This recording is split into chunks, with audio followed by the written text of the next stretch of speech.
నేను ఈ మధ్య ఇంకొకటి ఎక్కువగా విన్నది యూత్ నుంచి, ఇప్పుడు ఇందాక మనం జనరేషన్ అనే ఒక వర్డ్ని అడ్డం పెట్టుకుని ఉంటున్నారని చెప్పి, అలాగే ఇప్పుడున్న పొల్యూషన్కి కానీ ఈ హార్ట్ అటాక్స్ వల్ల దీనివల్ల ఎప్పుడు పోతామో తెలీదు, జస్ట్ ప్రజెంట్ ఉన్న లైఫ్ని ఎంజాయ్ చేస్తూ పోవాలి, జస్ట్ మూవ్ ఆన్ అనేది ఇది ఒకటి యూజ్ చేస్తున్నారు. అంటే ఇప్పుడు ప్రజెంట్ ఉన్న లైఫ్ని ఎంజాయ్ చేయాలి అంటే ఏంటి? మందు తాగడమా, సిగరెట్ తాగడమా, లేకపోతే డ్రగ్స్కి అడిక్ట్ అవ్వడమా? ఏం ఎంజాయ్ చేయాలి? ఈ ఎంజాయ్ డెఫినేషన్ లేదు. ఓకే, ఈ ఎంజాయ్ డెఫినేషన్ సినిమా వాడు చెప్పిన డెఫినేషన్ అనుకుంటున్నాం.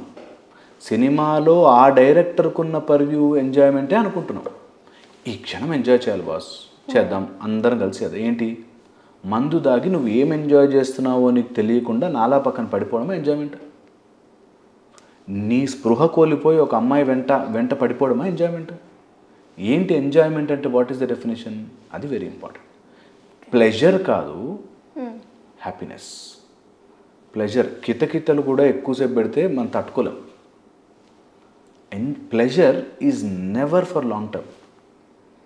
చాలా ఇంపార్టెంట్ తెలుసుకోవాలి. ప్లెజర్ ఎక్కువ రోజులు పెట్టుకుంటే మనం బ్రతకలేము. ఎంజాయ్ చేయాలి, ఎంజాయ్ చేయాలి, ఎంజాయ్ చేయాలి.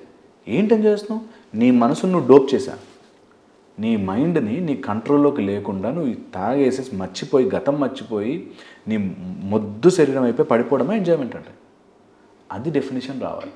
I want to enjoy, perfect, ప్రతి క్షణం ఎంజాయ్ చేయాలి. ఏంటి ఎంజాయ్మెంట్? అన్నిటికంటే గొప్ప ఎంజాయ్మెంట్ చెప్పనా? ఈ క్షణాన్ని, ఈ సమయాన్ని ఫుల్ సెన్సెస్తో బ్రతకడం. ఓకే, ఫుల్ సెన్సరీస్తో. అంటే ఈ క్షణము చేసే పని ఏదైనా కానీ, నా లైఫ్లో ఏదైనా కానీ వచ్చింది, ఈ క్షణం అటు ఇటు పరుగులు తీయకుండా నా మైండ్ ఇక్కడ ఉంది. That is enjoyment. ఈ క్షణముని మాత్రమే మనం, ఈ క్షణమే మనం బ్రతుకున్నాం.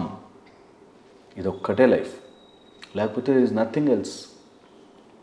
ఇది తెలియక నేను ఎంజాయ్ చేయాలనే దాంట్లో నీ మైండ్ని మొద్దు చేసుకుని బ్రతకకూడదు. ఎవరి మాటలకి పడిపోకూడదు, ఎవరి సబ్స్టెన్సెస్కి బానిస అవ్వకూడదు, ఎవరి కోసమో పరుగులు తీయకూడదు. ఈ క్షణం ఎంజాయ్ చేయాలి. లైఫ్లో అన్నీ అంతే. ఆఫీస్కి వెళ్ళినా ఎంజాయ్ చేస్తాను నేను, నాకు జాబ్ వచ్చినా ఎంజాయ్ చేస్తాను, నేను నీట్ ఎగ్జామ్కి ప్రిపేర్ అవుతున్నా ఎంజాయ్ చేస్తాను, నేను ఎనీథింగ్, నేను ట్రాఫిక్ మధ్యలో ఉన్నా కూడా ఎంజాయ్ చేస్తాను. అది ఎంజాయ్మెంట్. ఎంజాయ్ ఎలా ఉంటుంది తెలుసా? అబ్బా ఇంతమంది పొద్దున్న భలే రెడీ వెళ్తారు కదా ఆఫీసులకి అనుకోవడం ఎంజాయ్మెంట్. వాడు చూడు, వాడు ఎంత హడావిడి పడిపోయి వెళ్తున్నాడో ఆఫీస్కి, అక్కడికి వెళ్ళి బాస్ దగ్గర తిట్లు తిన్నానికే. అది ఆ విజన్ రావడం, దట్ ఈ ఒక్క మూమెంటే నా దగ్గర ఉంది, దీన్ని కూడా నేను మర్చిపోయేటట్టుగా చేయకుండా ప్రతి క్షణాన్ని నాకు గుర్తుండేటట్టుగా చేయాలి. లాస్ట్ వీక్ ఏం తాగావో, ఎలా పడిపోయావో నీకే తెలియక పొద్దున లేచి ఏం చేస్తున్నావో తెలియక ఉండేది ఎంజాయ్మెంట్ కానే కాదు. ఇది అర్థము కాదు. నేను చెప్తున్నాను, ఇది అర్థం కాదు. ఎంజాయ్మెంట్ చేయాలి. ఏం ఎంజాయ్ చేయాలి? అక్కడికి వెళ్ళి నువ్వు వేసుకోరాని బట్టలు, ఎప్పుడూ వేసుకోని బట్టలు, ఎప్పుడూ చెయ్యని పనులు, ఎప్పుడూ మన స్పృహలో ఉండైతే చెయ్యము, అలాంటి పనులని చేయడం ఎంజాయ్మెంట్ అనుకుంటే మూర్ఖత్వము. అది నువ్వు స్పృహగా ఉండి చేయలేవు. ఎప్పుడు అలాంటి పని స్పృహతో ఉండి చేయలేవు. అందుకని ఆ స్పృహని కోల్పోవడానికి ఏదైనా మత్తు పదార్థం తీసుకుని దాన్ని ఎంజాయ్మెంట్ అనుకుంటాం, which is wrong wrong wrong and wrong. అది ఎక్కడ మనం మార్కెట్ని ఆపలేము, ఇలా సినిమాల్ని ఆపలేము, ఎవరిని ఆపలేము. ఎందుకు ఆపాలి? Maybe my logic may be wrong వాళ్ళకని, కానీ ఎవరికైనా ట్రిగర్ అయితే ఇది రియాలిటీ కదా అని అనిపిస్తుంది. నేను వేరే వస్తువు లేకుండా నన్ను నేను ఎంజాయ్ చేయలేకపోతే ఇంకెందుకు ఈ లైఫ్? నేను సిగరెట్ తాగకపోతే నాకు స్ట్రెస్ తగ్గదండి అని ఒక లారీ డ్రైవర్ నాకు చెప్పిన మాట. మాకుండే టెన్షన్ మీకు ఏం తెలుసు సార్, అందుకని నేను గుట్కా తింటా అన్నాడు. లారీ డ్రైవర్కి స్ట్రెస్ ఉందా? ఓకే ఓకే అనుకో. ఒక ఆయన సీఈఓ వచ్చాడు. ఆ సీఈఓ పెద్ద కంపెనీకి ఓనర్, 100 million టర్న్ ఓవర్ అని. ఆయన చాలా స్ట్రెస్ సార్. ఓహో, సీఈఓ 100 million చేస్తున్న వాడికి స్ట్రెస్, 500-400 బత్తా తీసుకున్న లారీ డ్రైవర్ చీప్ అని చెప్పట్లే, బట్ ఆయనకు 400-500 అమౌంట్ వచ్చేవి, ఆయనకు కూడా స్ట్రెస్. సో మనుషులకి ఎక్కడున్నా సరే స్ట్రెస్, టెన్షను, వర్రీ, దీని నుంచి బయటపడడానికి ఒక గుట్కా, పాను, సిగరెట్, స్మోకింగ్, ఆల్కహాల్, ఇవి అలా అవసరం లేదు. నువ్వు సెన్సెస్ అంతా ఈ క్షణంలో ఉందనుకో నిరంతరం ఆనందం వస్తుంది అన్నది ఇంపార్టెంట్. అది ఎంజాయ్మెంట్. దట్ ఇంత సృష్టిని నడిపిస్తున్నది నేను ఎక్స్పీరియన్స్ చేయడానికి వచ్చాను. ఈ ఎక్స్పీరియన్స్ నేను కలుషితం చేసుకోను. ఐ విల్ ఎక్స్పీరియన్స్ ఎవ్రీథింగ్ ఈ క్షణమే. అది చాలా కష్టము అది ఎక్స్పీరియన్స్ చేయడం. ఒకసారి చేశాక ఇంకా they will not go anywhere. ఇప్పుడు మాకు లిటరలీ 15 డ్రగ్స్ చేతిలో పెట్టి ఎంజాయ్ చేయరా అని ఇచ్చిన మేము పక్కన పెట్టాం. ఎందుకంటే this moment is so beautiful. మళ్ళీ ఇది రాదు. అది నేను మర్చిపోదలుచుకోలేదు. నేను ఏదైనా వేసేసి మత్తులో పడుకోదలుచుకోలేదు. నేను ఈ క్షణాన్ని ఎంజాయ్ చేస్తాను. ఇవి నిజంగానే స్ట్రెస్ని తగ్గిస్తాయా? ఈ సిగరెట్ కానీ ఈ గుట్కా తగ్గించినట్టుగా అనిపిస్తాయి. ఇప్పుడు ప్రాబ్లం ఎక్కడ వస్తుందంటే పోనీ తగ్గించింది ఫైన్, తగ్గించేంత వరకు ఓకే. అది లోపలికి వెళ్ళి ఆ ఆల్కహాల్ లివర్ ఖరాబ్ చేస్తుంది. లివర్ ప్రాబ్లం అవ్వగానే నీ బాడీలో లివర్ ఏం చేస్తుంది, ఏదైనా టాక్సిన్స్ వస్తే డీటాక్స్ చేస్తుంది. మనం ఏదైనా తీసుకున్నప్పుడు తిన్నప్పుడు లివర్ దాటి వెళ్ళి లివర్ చూసి ఓ ఇది డేంజరస్ నీకు అని దాన్ని మాడ్యులేట్ చేసి బాడీకి పంపిస్తుంది. అలాంటి లివర్ పోయింది. సో నీ బాడీ విషపూరితం అయిపోయింది. డ్రగ్స్ తీసుకున్నావు, డ్రగ్స్ తీసుకోగానే నీ మొత్తం మైండ్ అంతా డోప్ అయిపోయి నువ్వు ఓ చోట పడి ఉంటావు.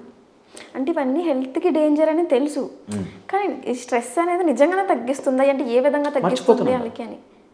ఇప్పుడు నీకు ఫుల్ స్ట్రెస్ ఉందమ్మా, రాత్రి నిద్రపోయావు, ఓకే, నిద్రపోయినంతసేపు నీకు స్ట్రెస్ లేదుగా. అలాగా మైండ్ ఎప్పుడైతే డోప్ అయిపోతుందో, మైండ్ ఎప్పుడైతే నిద్రపోతుందో స్ట్రెస్ ఉండదు. ఆ నిద్రపోవడం కోసం వీళ్ళు ఇవన్నీ వాడతారు.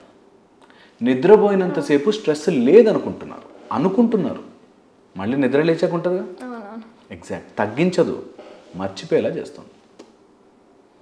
నీ మైండ్ పనిచేయనంతసేపు నీకు అది లేదనుకుంటావు. అది very very very very fundamental. ఏంటంటే నువ్వు మర్చిపోయావు కానీ స్ట్రెస్ ఉందిరా, నీకు 10 కోట్ల అప్పు ఉంది, ఈరోజు మందు దాగి పడిపోయాయంటే గుర్తురాదు 10 కోట్ల అప్పు ఉందని. పొద్దున్న లేచాక 10 కోట్ల అప్పు అలాగే ఉంది, ఇంకా ఆ బాటిల్ ఖర్చు ఎక్స్ట్రా.